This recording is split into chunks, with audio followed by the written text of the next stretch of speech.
आस्था का अंधेरा चेहरा, फ्रॉड बाबास का पर्दाफाश। इंडिया, जहां अलग अलग कल्चर्स हैं और स्पिरिचुअलिटी बहुत डीप रूटेड है, वहां स्पिरिचुअल लीडर्स की हमेशा से बहुत इज्जत रही है।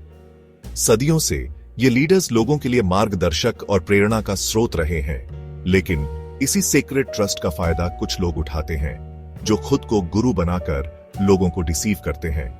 ये लोग अपने फॉलोअर्स के फेथ और ट्रस्ट का गलत इस्तेमाल करते हैं।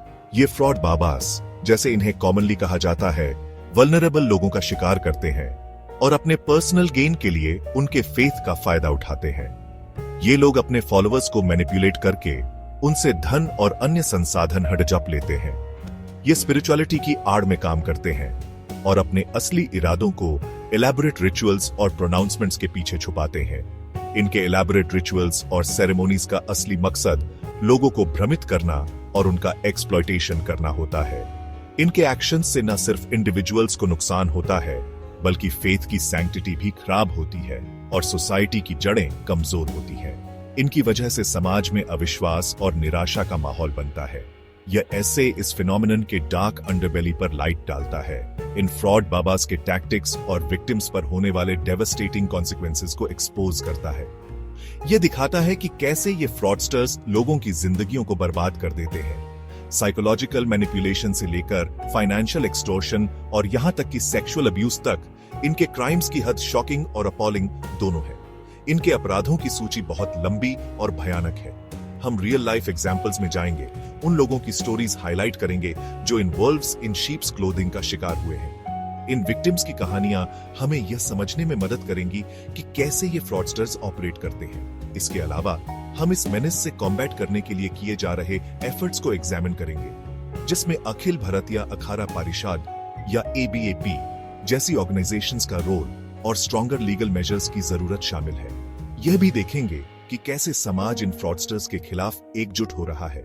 यह समझना बहुत जरूरी है कि ट्रू स्पिरिचुअलिटी सेल्फ डिस्कवरी और एनलाइटनमेंट में है, न कि ब्लाइंड फेथ या अनक्वेश्चनिंग ओबीडियंस में।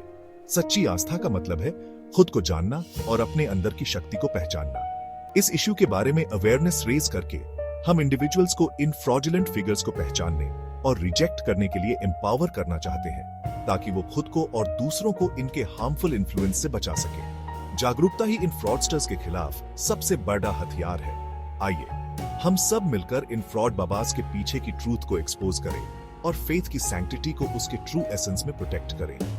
एकजुट होकर ही हम इस समस्या का समाधान निकाल सकते हैं। फ्रॉड बाबास के इश्यू से टैकल करने की दिशा में एक सिग्निफिकेंट स्टेप लेते हुए अखिल भारतीय अखाड़ा परिषद, जो इंडिया में सेंट्स और सीयर्स की एपेक्स बॉडी है, ने एक प्रोएक्टिव स्टैंस लिया है।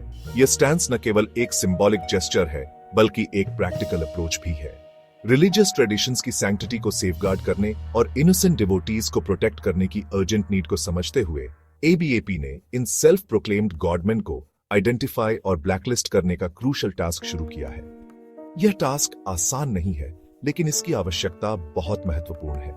यह इनिशिएटिव एक स्ट्रॉन्ग मैसेज देता है कि फेथ के एक्सप्लॉयटेशन को बर्दाश्त नहीं किया जाएगा। यह मैसेज उन लोगों के लिए भी है जो अपने फायदे के लिए दूसरों की आस्था का दुरुपयोग करते हैं। ABAP की ब्लैकलिस्ट पब्लिक अवेयरनेस के लिए एक क्रूशल टूल का काम करती है, जो लोगों को इन इंडिविजुअल्स के डिसेप्टिव चार्म्स का शिकार होने से सावधान करती है। यह लिस्ट एक वार्निंग के रूप में काम करती है। इस लिस्ट में वो इंडिविजुअल्स शामिल हैं जिन पर फाइनेंशियल फ्रॉड से लेकर सेक्सुअल असॉल्ट तक सीरियस ऑफेंसेस के आरोप लगे हैं, और उनका इंक्लूजन ब्लाइंड फेथ से होने वाले पोटेंशियल डेंजर्स की याद दिलाता है। यह लोगों को सतर्क रहने की प्रेरणा देता है। इन इंडिविजुअल्स को पब्लिकली डिनाउंस करके ABAP का मकसद उन्हें उनकी लेजिटिमेसी से वंचित करना और दूसरों को उनके फुटस्टेप्स पर चलने से रोकना है। यह एक प्रिवेंटिव मेजर है। हालांकि ABAP के एफर्ट्स सिर्फ एक लिस्ट कंपाइल करने तक ही सीमित नहीं है। यह एक ऑनगोइंग प्रोसेस है।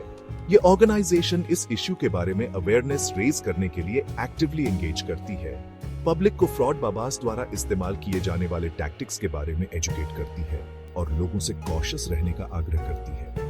यह एजुकेशन कैंपेन्स और सेमिनार्स के माध्यम से किया जाता है।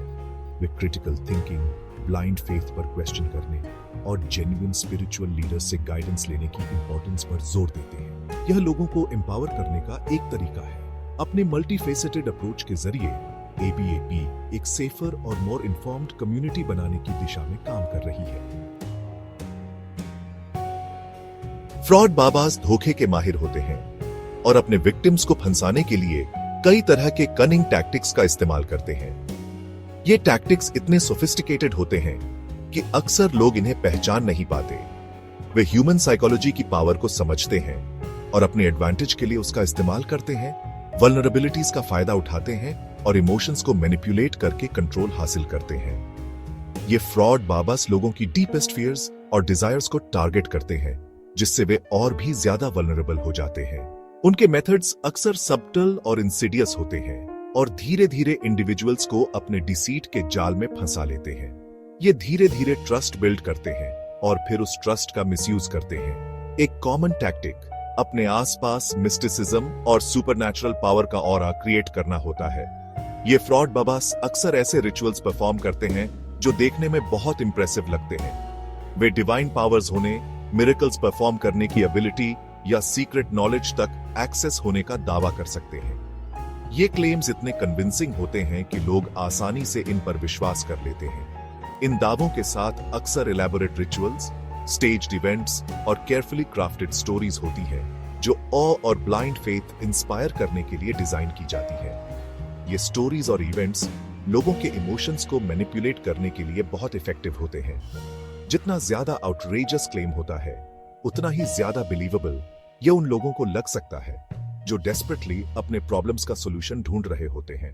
ये फ्रॉड बाबास लोगों की डेस्परेशन का फायदा उठाते हैं। एक और इफेक्टिव टैक्टिक लोगों की इनसिक्योरिटीज और फियर्स का फायदा उठाना है। ये इनसिक्योरिटीज और फियर्स अक्सर लोगों को इरेशनल डिसीजंस लेने पर मजबूर कर देते हैं। वे उन इंडिविजुअल्स का शिकार कर सकते हैं जो personal crisis, financial difficulties, health issues या रिलेशनशिप प्रॉब्लम्स का सामना कर रहे होते हैं।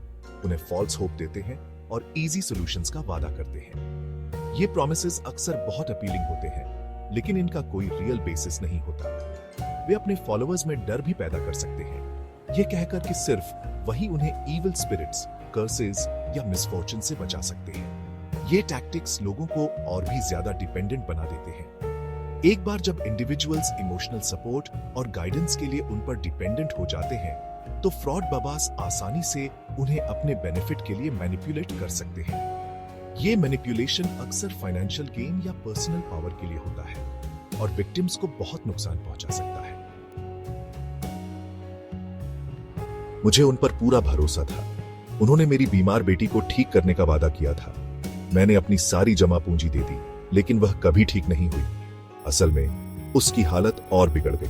मैं बहुत बिट्रेड फील करती हूँ। उसने मुझसे कहा कि सिर्फ वही मुझे मेरे परिवार को परेशान करने वाली बुरी आत्माओं से बचा सकता है। मैं इतना डर गया था कि उसने जो कहा मैंने वो सब किया। यहाँ तक कि मैं अपना काम और अपने दोस्तों को छोड़कर उसके आश्रम में भी चला गया। मुझे यह समझने में सालों लग गए कि मेरा इस्तेमाल ही किया जा रहा था। फ्रॉड बाबस का शिकार हुए लोगों की स्टोरीज दिल दहला देने वाली होती है। ये इंडिविजुअल्स जो अक्सर अपने सबसे वल्नरेबल स्टेट में होते हैं, अपना फेथ और trust in so called spiritual leaders में रख देते हैं और बदले में उन्हें सिर्फ डिसेप्शन और एक्सप्लॉयटेशन मिलता है। इसके कॉन्सिक्वेंसेस डेवास्टेटिंग हो सकते हैं, जिससे फाइनेंशियल रूइन, इमोशनल ट्रॉमा और कुछ केसेस में तो मौत भी हो सकती है। इस इश्यू के बारे में अवेयरनेस रेज करना और इनोसेंट लोगों को प्रोटेक्ट करने और फेथ के ट्रू एसेंस को प्रिजर्व करने के लिए कलेक्टिव एक्शन लेना बहुत जरूरी है। जैसे जैसे हम फ्रॉड बाबास की दुनिया में और डीप जाते हैं, यह साफ होता है कि डिसीट की लिस्ट बढ़ती जा रही है। ये इंडिविजुअल्स वल्नरेबल लोगों का शिकार करते हैं, उनके डर और उम्मीदों का फायदा उठाते हैं अपने पर्सनल गेन के लिए। अभी तक हमने जो स्टोरीज सुनी है, वे तो बस आइसबर्ग की एक टिप है। बहुत से विक्टिम्स चुप रहते हैं, या तो शेम की वजह से या फिर डर के कारण। इन डिसीटफुल प्रैक्टिसेस पर लाइट डालना और उन लोगों को जस्टिस दिलाने में मदद करना बहुत जरूरी है जिनके साथ गलत हुआ है। फ्रॉड बाबास के खिलाफ फाइट अभी खत्म नहीं हुई है और अवेयरनेस हमारा सबसे बड़ा हथियार है। उन्होंने इसी ट्रस्ट का फायदा उठाया, मिरेकल्स और डिवाइन इंटरवेंशंस का वादा किया। बहुत से लोग उनकी इलैबोरेट स्कीम्स का शिकार हुए। जी हां, वे अर्जेंसी और डर का माहौल बनाते हैं, जिससे लोग बिलीव करते हैं कि सिर्फ वही इसका सॉल्यूशन दे सकते हैं। सोशियो इकोनॉमिक फैक्टर्स का बहुत बड़ा रोल होता है कि लोग फ्रॉड बाबास के झांसे में क्यों आ जाते हैं। पॉवर्टी, लैक ऑफ एजुकेशन और सोशल प्रेशर्स अक्सर इंडिविजुअल्स को क्विक फिक्सेस और मिरेकल्स की तलाश में धकेल देते हैं। मैंने अपना सब कुछ खो दिया। मेरी सेविंग्स, मेरी इज्जत, सब कुछ उस फ्रॉड की वजह से चला गया। ये बहुत ही डेवस्टेटिंग था। मैं बहुत अशेम्ड और बिट्रेड फील कर रहा था। मुझे समझ नहीं आ रहा था कि मैं कहाँ जाऊं। विक्टिम्स पर इसका इम्पैक्ट बहुत डीप होता है, इमोशनली, फाइनेंशियली और सोशली। उन पर इसका असर होता है रिकवरी अक्सर एक लंबा और पेनफुल प्रोसेस होता है।